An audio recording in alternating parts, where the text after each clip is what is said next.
नील आर्यन ठाकुर बने mister perfect universe winner. अब बॉलीवुड में एंट्री की तैयारी। नील आर्यन ठाकुर के अपने ननिहाल कटिहार पहुंचने पर पूरा जिला गौरवान्वित हो रहा है। लोग उन्हें सम्मानित कर रहे हैं।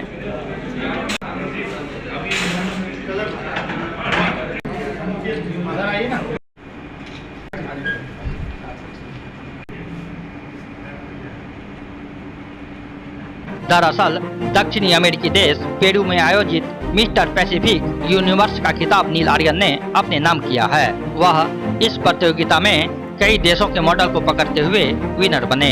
नील आर्यन यह खिताब जीतने वाले पहले एशियाई बने हैं। इससे पहले नील आर्यन ने रूबरू मिस्टर इंडिया 2022 का टाइटल भी अपने नाम किया है।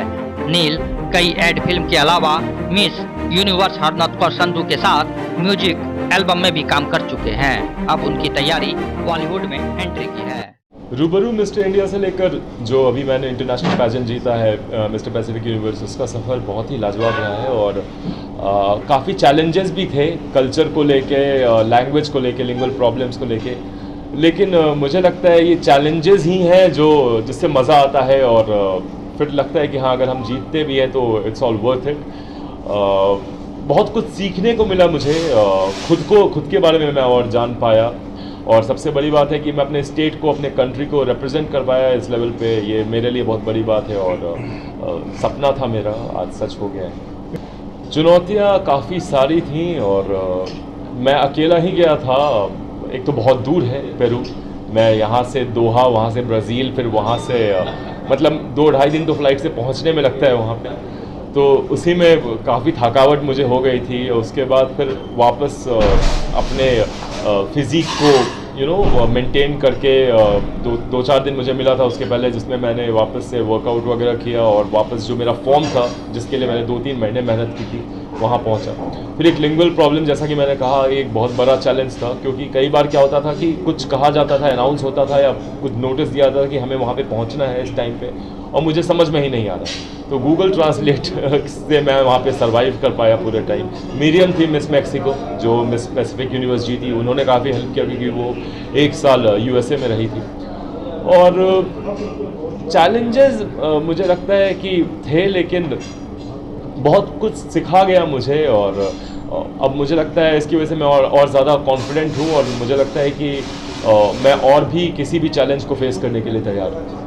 आगे का क्या है? आगे की क्या है? आगे का फ़िलहाल तो मुझे कुछ लैटिन अमेरिकन कंट्रीज़ फिर से जाने हैं, कुछ शोज़ जज करने हैं और अभी मिस्टर रूबरू मिस्टर इंडिया होने वाला है। तो जो हमारे मेंटोर रहे हैं पंकज खनबंदा सर, जो डायरेक्टर हैं मिस्टर इंडिया के, उन्होंने मुझे बुलाया है। उन्होंने बोला है मुझे कि मिस्टर इंडिया में उनके साथ रहने के लिए और जो शो है वो काफ़ी अच्छे से करने के लिए। तो मैं बहुत ज़्यादा एक्साइटेड हूँ और देखना चाहता हूँ कि बिहार से और इंडिया से कौन इस बार जाता है इंटरनेशनल टाइटल लेने।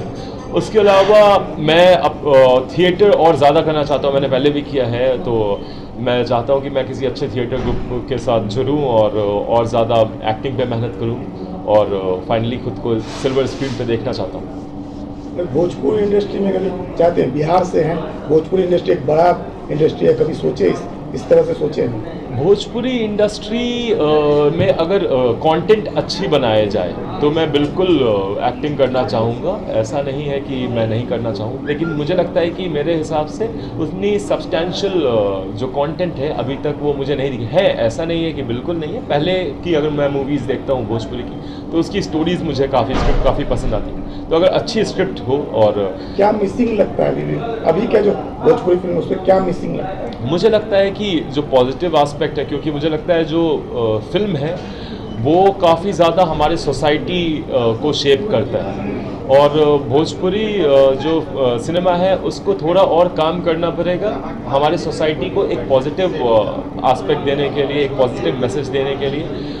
और सही गलत क्या है वो सभी को पता है, मैं उसमें कोई टिप्पणी नहीं देना चाहूँगा। मैं यहाँ पे किसी से ज़्यादा बुद्धिमान नहीं हूँ, लेकिन मुझे खुद के बारे में ये लगता है कि जिस दिन मुझे ऐसा लगेगा कि मेरे पास एक अच्छी स्क्रिप्ट आ रही है और एक अच्छा मौका मिल रहा है, मैं डेफिनेटली भोजपुरी या मैथिली और जितने भी और यहाँ पे मूवीज़ बनते हैं, अगर स्क्रिप्ट अच्छा हो, कंटेंट अच्छा हो, तो मैं डेफिनेटली काम करना चाहूँगा। पॉलिटिकल कोई इच्छा, पॉलिटिकल जी नहीं, मैं बिल्कुल एपॉलिटिकल हूँ। मैं पॉलिटिक्स में बिल्कुल वो नहीं करता।